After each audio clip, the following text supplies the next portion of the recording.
YouTube एक ऐसा platform है जिसका यूज हम सभी रोजमर्रा के जीवन में करते हैं। चाहे वो खाली समय में कोई मजेदार वीडियो देखना हो या फिर अपने मनपसंद यूट्यूबर के नए वीडियोस का आनंद लेना हो, यहाँ तक कि जब हमें कोई नई स्किल सीखने की इच्छा होती है तब भी हम YouTube की ओर ही रुख करते हैं। अगर आप भी उनमें से है जो नया कुछ सीखने के लिए YouTube का सहारा लेते हैं तो विश्वास मानिए आप सही दिशा में आगे बढ़ रहे हैं। YouTube एक ऐसा यूनिक प्लेटफॉर्म है जहां आप हर कुछ सीख सकते हैं, चाहे वो गिटार बजाना हो, मैथ्स के कठिन प्रॉब्लम्स हल करना हो, बिजनेस के ट्रिक्स सीखना हो या फिर शेयर बाजार की बारीकियों को समझना हो। आपने बिल्कुल सही सुना। YouTube पर शेयर बाजार सीखना भी संभव है। बस स्टॉक मार्केट कीवर्ड सर्च करें और आपके सामने लाखों वीडियोस खुलेंगे जिनसे आप शेयर मार्केट के हर पहलू को सीख सकते हैं। लेकिन यहां एक चुनौती है। समय की कमी के कारण हम सभी वीडियोस को देखने का समय नहीं निकाल सकते और ये डिसीजन करना कि कौन सा यूट्यूबर सही है और कौन नहीं एक कठिन काम है। इसीलिए आज हम आपसे शेयर करेंगे कुछ ऐसे लेसन्स जिनसे आप किसी भी स्टॉक मार्केट यूट्यूबर को देखकर वो गलतियां नहीं करेंगे जो बाकी लोग करते हैं। हमें जिंदगी में जब भी कोई एडवाइस की जरूरत पड़ती है तो हम अलग अलग प्रॉब्लम्स के हिसाब से अलग अलग लोगों के पास जाते हैं। जैसे अगर हमें रिलेशनशिप में कुछ एडवाइस चाहिए तो हम हमारे बेस्ट फ्रेंड के या फिर अपने से कम उम्र के डिफरेंस वाले भाई या बहन के पास जाते हैं। लेकिन अगर हमें एडवाइस करियर से रिलेटेड चाहिए तो हम या तो हमारे टीचर के पास जाते हैं या अपने माँ बाप के पास। लेकिन क्या आपने कभी सोचा है हम करियर को लेकर एडवाइस अपने दोस्तों से क्यों नहीं लेते हैं? इस चीज के अपने बहुत सारे कारण हो सकते हैं, पर एक कारण जो स्पष्ट है वो ये है कि हमारे दोस्त ने वो स्ट्रगल कभी एक्सपीरियंस ही नहीं किया जो हमारे टीचर या हमारे माँ बाप ने किया है। और जब हमारे दोस्त ने कभी वो चीज एक्सपीरियंस ही नहीं की तो वो हमें इससे रिलेटेड एडवाइस देगा ही कैसे? हाँ, एक्सेप्शन हो सकते हैं इस केस में। हो सकता है आपके दोस्त ने बहुत कुछ एक्सपीरियंस करा है तो वो आपको जरूर करियर या उससे रिलेटेड प्रॉब्लम के जवाब दे देगा। अब बात करें शेयर मार्केट की तो वो भी हमारी जिंदगी की तरह होता है। जैसे हमारी जिंदगी में सुख और दुख होते हैं वैसे ही शेयर मार्केट में भी दो साइकिल होती है। एक तेजी की साइकिल जहां सब अच्छा दिखता है, जिस शेयर को हाथ लगाओ वो 2 गुना 3 गुना या किस्मत रही तो 10 गुना 20 गुना भी हो जाता है। लेकिन जैसे सुख के बाद दुख आते हैं हमें टेस्ट करने, वैसे ही शेयर मार्केट में भी तेजी के बाद मंदी की साइकिल आती है, जहां पर ऊपर चढ़े हुए स्टॉक इतनी बुरी तरीके से नीचे गिरते हैं कि हमें संभलने का मौका ही नहीं मिलता है। वैसे आपको क्या लगता है, मंदी की साइकिल में आपको कौन अच्छे से एडवाइस दे सकता है? वो इंसान जिसने सिर्फ तेजी ही देखी है या फिर वो इंसान जिसने तेजी और मंदी दोनों देखी है? आंसर ये है कि मंदी के बारे में वो ही बता सकता है जिसने तेजी और मंदी दोनों देखी है। और हमें उम्मीद है आपका भी आंसर यही है। अब बात करते हैं यूट्यूबर्स की। तो हमारा फाइनेंशियल गुरु या फाइनेंस यूट्यूबर चैनल की खोज का पहला पॉइंट यह है कि हमें देखना है कि उनका एक्सपीरियंस कितना है। मतलब हमें यह जानना जरूरी है कि वो कितने साल से शेयर मार्केट में है और क्या उन्होंने तेजी और मंदी दोनों साइकिल देख रखी है। और सबसे बड़ी बात, हमें उन यूट्यूबर्स को अवॉइड करना है जो शेयर मार्केट में सिर्फ कोरोना के बाद ही आए हो और उन्होंने कोरोना के पहले का मार्केट बिल्कुल भी ना देखा हो, क्योंकि कोरोना के बाद मार्केट सिर्फ और सिर्फ तेजी में ही है। हालांकि एक्सपीरियंस का मतलब एज से बिल्कुल नहीं है। हमें यह देखना है कि उसको स्टॉक मार्केट में ट्रेड करते हुए या इन्वेस्ट करते हुए कितने साल हो गए हैं। हो सकता है किसी ने बहुत कम उम्र में ही स्टॉक मार्केट में कदम रख दिया हो और किसी ने बहुत बड़ी उम्र में जाकर स्टॉक मार्केट में ट्रेड करना स्टार्ट किया हो। इसीलिए हमें एक्सपीरियंस पर ध्यान देना है, ना कि इंसान की उम्र पर। तो ये था हमारा पॉइंट नंबर 1, जहां हमने जाना कि हमें यूट्यूबर के स्टॉक एक्सपीरियंस के बेसिस पर उसे फॉलो करना है। उसे करते हैं। मान लीजिए आप आपकी बहुत ज्यादा खर्चा करने की आदत से परेशान है। इस आदत के कारण आप कुछ सेविंग भी नहीं कर पा रहे हैं। फिर एक दिन आप आपके किसी परिचित इंसान के पास जाते हैं और उससे आप अपनी यही परेशानी शेयर करते हैं। आपका वो परिचित इंसान आपकी पूरी बात सुनता है, फिर अपने हिसाब से कुछ सेविंग करने के तरीके आपको बताता है। पर यहां आता है कहानी में थोड़ा सा ट्विस्ट। आपके उस परिचित इंसान को भी खर्च करने की आदत है और वो भी डेब्ट में डूबा हुआ है। तो ऐसी सिचुएशन में आपको क्या लगता है? क्या आपको उसकी बात माननी चाहिए या फिर उसने जो तरीके बताए वो सही होंगे? यकीनन आपका आंसर ना ही होगा, क्योंकि जब वो टिप्स उस इंसान के ही काम नहीं आई तो आपके क्या काम आएगी? और जब वो इंसान ही उसकी बताई चीजें फॉलो नहीं कर पाया तो आपको भी वो सब फॉलो करने की कोई जरूरत नहीं है। तो फिर हम कैसे जाने कि हमें किसको फॉलो करना है? जब यही बात एक क्वेश्चन और आंसर सेशन के टाइम सदगुरु जगदीश वासुदेव जी से पूछी गई, तो उन्होंने अपने शांत अंदाज में क्वेश्चन पूछने वाले की तरफ देखा और मुस्कुराकर जवाब दिया कि उसे फॉलो करो जो अपनी खुद की बोली बातें खुद पर अप्लाई करता हो, क्योंकि हमेशा गुस्से में रहने वाला इंसान कभी भी शांत रहने के बारे में सलाह नहीं दे सकता। और सदगुरु जी की कही बात सही भी है। अगर इंसान अपनी कही बात पर टिका है और उसे फॉलो करके अच्छे रिजल्ट्स लेकर आ रहा है, तो फिर बहुत ज्यादा चांस है कि आप भी उसकी बातों को फॉलो करके कुछ सीख पाओगे। इस पूरी कहानी को समराइज करते हुए अगर हम हमारे फाइनेंशियल यूट्यूबर या स्टॉक मार्केट के यूट्यूबर पर आएं, तो हमें ध्यान देना है कि क्या हमें बोली बात को वो खुद फॉलो करता है। यानी अगर उसने बोला है कि ऐसे पैसे बचाने चाहिए, तो हमारा ये देखना भी जरूरी है कि क्या वो इंसान खुद पैसे बचा के कुछ अच्छा कर पाया। आपको ये सब खबर उस इंसान के बारे में गूगल करने से मिल जाएगी। लेकिन अगर आप किसी छोटे यूट्यूबर को फॉलो करना स्टार्ट करते हैं, तो फिर आपको उसके कमेंट सेक्शन को चेक करना पड़ेगा और थोड़ा सा रिस्क लेकर उसकी बताई स्ट्रेटेजी को फॉलो करके देखना पड़ेगा कि क्या वो काम करती है या नहीं। तो यह था हमारा पॉइंट नंबर 2, जहां हमने जाना किसी को फॉलो करने से पहले हमें यह देखना जरूरी है कि क्या वो इंसान खुद अपनी बताई बातों को फॉलो करता है या नहीं। अगर आपसे कोई पूछे कि ताजमहल कितने साल में बना था, तो आपका आंसर होगा कि यही कोई 20-22 साल में। पर अगर आपसे कोई पूछे कि the great wall of China कितने साल में बनी थी, तो शायद आप जवाब देने से लड़खड़ा जाएंगे। फिर आप गूगल बाबा की सहायता लेंगे और जवाब पाने के बाद शायद चौंक जाएंगे। The great wall of China को पूरा बनने में कुल 2000 साल का समय लगा था। लेकिन कोई अगर आपको कहे कि ताजमहल बनने में सिर्फ 1 दिन का टाइम लगा, तो क्या आप उसकी बात को मानोगे?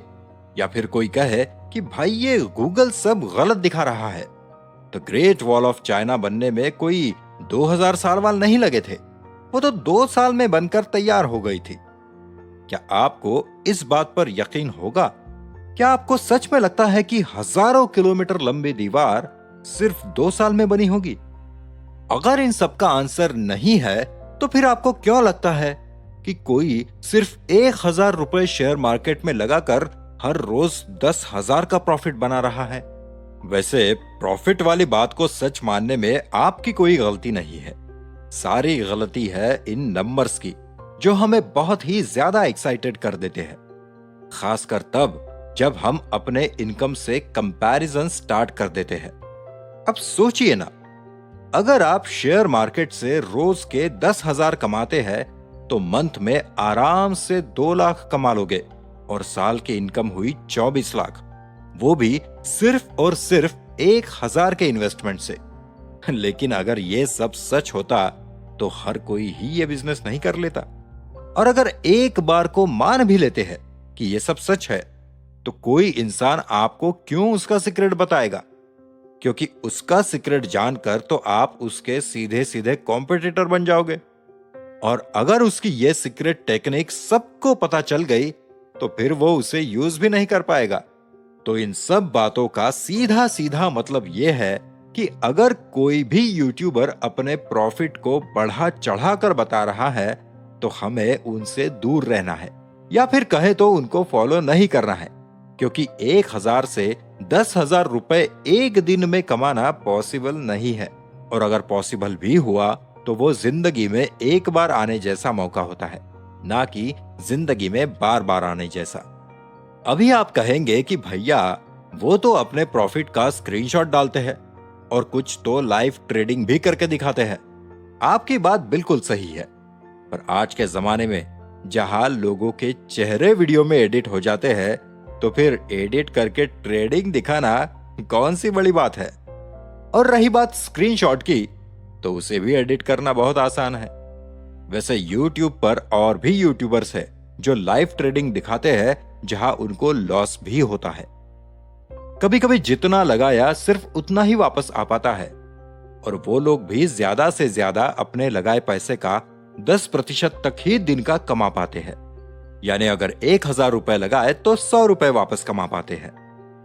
यह था हमारा पॉइंट नंबर 3, जहां हमने जाना कि अगर कोई फाइनेंशियल यूट्यूबर या स्टॉक मार्केट का यूट्यूबर अपने प्रॉफिट को बहुत ज्यादा बढ़ा चढ़ाकर बता रहा है तो हमें उससे दूरी बनानी है, यानी कि उसको बिल्कुल फॉलो नहीं करना है, बल्कि ऐसे यूट्यूबर को फॉलो करना है जो हमें सच्चाई बता सके। पिछले एपिसोड्स में बताए गए तीनों पॉइंट सुनकर हमारे में से काफी लोगों ने स्टॉक मार्केट के यूट्यूबर्स को ढूंढकर उनको फॉलो करना स्टार्ट कर दिया होगा। लेकिन यहीं पर हमारे लेसन्स खत्म नहीं हुए हैं। अभी 2 पॉइंट्स और है जो हमें स्टॉक मार्केट के यूट्यूबर्स को फॉलो करते टाइम ध्यान में रखने हैं। पहला तो ये कि हमें देखना है कि वो यूट्यूबर एजुकेशन दे रहा है या सिर्फ एजुकेशन बेच रहा है। यानी कि जब हम उन यूट्यूबर्स की वीडियो देखें तो हमें इस चीज पर गौर करना है कि वो यूट्यूबर हमें एजुकेशन के साथ साथ अपना प्रोडक्ट यानी कि उसके कोर्सेज बेच रहा है, या फिर वो सिर्फ उसके कोर्सेज बेचने के लिए ही वीडियो बना रहा है। इस बात को हम ऐसे भी समझ सकते हैं कि हम सबके स्कूल में कोई ना कोई तो ऐसे टीचर थे ही जो स्कूल में अच्छा नहीं पढ़ाते थे, पर अपने घर पर या फिर जिस भी कोचिंग क्लासेस के लिए वो पढ़ाते थे वहां बहुत ही अच्छे तरीके से पढ़ाते थे, और स्कूल के बच्चों को पर्सनल ट्यूशन का या फिर उस कोचिंग क्लास को ज्वाइन करने के लिए जरूर बोलते थे। और एक तरफ हमारी स्कूल में ऐसे भी टीचर थे जो स्कूल में तो बहुत ही अच्छा पढ़ाते थे, पर उनके कोचिंग क्लासेस के बारे में सिर्फ 2-3 बच्चों को ही पता होता था, क्योंकि वो बच्चे उनके घर के आसपास रहते थे, और बाकियों को इसलिए नहीं पता होता था क्योंकि वो ना तो किसी को स्कूल में बताते थे और ना ही स्कूल के बच्चों को वो पढ़ाते थे। इससे पहले कि आप टीचर वाले एग्जाम्पल से यूट्यूबर्स पर फिल्टर लगाना स्टार्ट करें, मैं आपको एक बात जरूर बताना चाहूंगा कि हमें यहाँ किसी को इसलिए जज नहीं करना है कि वो एक्स्ट्रा पैसे कमा रहा है, बल्कि हमारा जज करने का पॉइंट ये है कि वो किस तरीके से पैसा कमा रहा है। क्योंकि पैसा हर किसी की नीड है, पर पैसे कमाने का तरीका सबका अपना अपना है। अब टीचर वाले एग्जाम्पल को हम स्टॉक मार्केट के यूट्यूबर्स के साथ जोड़कर और अच्छे से समझते हैं। अब हम कोई स्टॉक मार्केट की वीडियो देखते हैं, वहां वो यूट्यूबर एजुकेशन देने के बजाय सिर्फ और सिर्फ अपने कोर्सेज की प्रमोशन करे, तो हमें उससे थोड़ा सा दूर रहना है। और अगर जिस स्टॉक मार्केट के यूट्यूबर की वीडियो हम देखते हैं वो अपने कोर्सेज की प्रमोशन तो करता है, पर साथ साथ उसकी नॉर्मल वीडियो भी एजुकेशनल रहती है, सिर्फ एडवांस वीडियो के ही अलग से पैसे लेता है, उसको हम फॉलो कर सकते हैं। हमें एक बात ध्यान रखनी है कि हम फीस के बेसिस पर भी किसी यूट्यूबर को जज नहीं कर सकते हैं, क्योंकि जो जितना एक्सपीरियंस्ड हो गए वो उतनी ही ज्यादा फीस चार्ज करेगा, और ये चीज हर प्रोफेशन में फॉलो होता है। तो ये था हमारा पॉइंट नंबर 4, जहां हमने सीखा कि हमें स्टॉक मार्केट यूट्यूबर को फॉलो करते हुए ये ध्यान रखना है कि वो हमें एजुकेट कर रहे हैं या सिर्फ उनके ही एजुकेशनल कोर्सेज को ही प्रमोट करके बेच रहे हैं। पिछले एपिसोड में उन 2 पॉइंट्स में से एक डिस्कस कर चुके हैं जो हमें हमारे स्टॉक मार्केट के यूट्यूबर्स की वीडियो देखते टाइम ध्यान रखना है। अब बारी है दूसरे पॉइंट को डिस्कस करने की। चलिए, इससे पहले कि हम दूसरे मुद्दे पर चर्चा करें, क्यों ना हम अपने बचपन की गलियों में एक छोटी सी सैर कर ले। सभी को ये बात याद होगी कि कैसे हमारे मम्मी पापा हमें कुछ दोस्तों से दूर रहने की हिदायत दिया करते थे, वजह चाहे जो भी हो, पर बचपन में ये एक आम बात थी।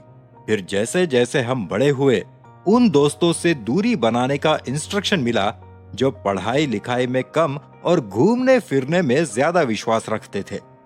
जब हम अपने अर्ली 20s में कदम रखे, तब हमारे पेरेंट्स को हमारे फ्रेंड सर्कल की बहुत जानकारी नहीं होती थी और हम भी काफी हद तक मैच्योर हो चुके थे। हमें समझ आने लगा था कि किनके साथ समय बिताना है और किन से दूर रहना है। लेकिन इस उम्र में हम में से बहुतों में एक चीज कॉमन थी, तेजी से पैसा कमाने की चाहत। इसकी वजह चाहे पेरेंट्स को फाइनेंशियल सपोर्ट करना हो या फ्रेंड्स के साथ मस्ती करना, पर पैसे की तलाश हमेशा रहती थी। और तब होती थी एंट्री उस दोस्त की जो नेटवर्क मार्केटिंग के प्रोडक्ट्स बेचा करता था। अगर आपने भी उसके साथ कभी हाथ मिलाया होगा तो जानते ही होंगे कि आपके पैसे का क्या हश्र हुआ था और कैसे उसके बाद बाकी दोस्त भी धीरे धीरे किनारा कसने लगे थे। ये सब याद दिलाने का मकसद सिर्फ इतना था कि जिंदगी के हर मोड़ पर हम कुछ न कुछ लोगों को इग्नोर करते आए हैं। अब इस वर्चुअल जिंदगी में भी हमें कुछ लोगों को नजरअंदाज करने की जरूरत है। पिछले एपिसोड में हम पहले टाइप के बारे में जान चुके हैं और अब दूसरे टाइप में आते हैं उन स्टॉक मार्केट के यूट्यूबर्स से जो अपने वीडियोस में गलत एप्स को प्रमोट करते हैं या उन जगहों पर पैसा लगाने की सलाह देते हैं जहां वो खुद पैसा नहीं लगाते। इस बात को हम ऐसे समझ सकते हैं कि काफी स्टॉक मार्केट के यूट्यूबर्स होंगे जो आपको क्रिप्टो में पैसा लगाने को बोलेंगे, भले ही वो खुद पैसा न लगाते हो, पर आपको जरूर सजेस्ट करेंगे। और अगर हम में से किसी ने उसमें पैसा लगाया होगा तो उसे पता होगा कि क्रिप्टो मार्केट कितनी बुरी तरह से क्रैश हुआ है। और कुछ स्टॉक मार्केट के यूट्यूबर्स ऐसे भी होंगे जो आपको बेटिंग ऐप के बारे में बोलेंगे और बताएंगे कि उन्होंने कैसे उसमें से पैसा कमाया, भले ही उन्होंने कभी बेटिंग ऐप में पैसा न लगाया हो और ना ही कमाया हो, पर आपको जरूर बोलेंगे कि उन्होंने बहुत कमाई करी है उस ऐप से। वैसे क्रिप्टो में पैसा लगाना या ना लगाना ये हम सबकी अपनी अपनी चॉइस है, पर हाँ, क्रिप्टो मार्केट बहुत ज्यादा रिस्की है। तो यह था हमारा पॉइंट नंबर 5, जहां हमने सीखा कि हमें उन स्टॉक मार्केट के यूट्यूबर से दूरी बनानी है जो हमें गलत जगह और गलत ऐप में पैसा लगाने को बोले। वैसे आपको लगता है वो यूट्यूबर अच्छा है तो आप उसके सिर्फ इस एडवाइस को भी इग्नोर करोगे तो भी किसी प्रॉब्लम में नहीं फंसोगे। दुनिया में सही तरीके और गलत तरीके दोनों से चलने वाले बहुत सारे लोग हैं और उनको पहचानने की जिम्मेदारी हमारी ही है, क्योंकि एंड में जो भी होगा वो होगा तो हमारे साथ ही। पिछले सारे एपिसोड्स में बताए गए पॉइंट्स ध्यान में रखकर हम काफी हद तक अपने आप को स्टॉक मार्केट में गलत यूट्यूबर से बचा सकते हैं। पर अगर आप किसी यूट्यूबर को फॉलो करते हो और उससे आपको लॉस होता है तो उस लॉस की जिम्मेदारी आपको ही लेनी पड़ेगी, क्योंकि ये गलती हमारी ही थी कि हमने बिना सोचे समझे उसको फॉलो किया। इसलिए स्टॉक मार्केट में आप जिस भी यूट्यूबर को फॉलो करें उसकी बताई हुई बातों को जरूर सुने और समझे, पर एंड डिसीजन अपनी मर्जी और अपनी रिस्क कैपेसिटी के हिसाब से ही ले, क्योंकि पैसा आपका ही लग रहा है। आप सुन रहे थे कुकू FM बाइट्स ओरिजिनल, जहां हमने जाना उन पॉइंट्स के बारे में जिनको फॉलो करके हम काफी हद तक खुद को स्टॉक मार्केट के गलत यूट्यूबर से बचा सकते हैं।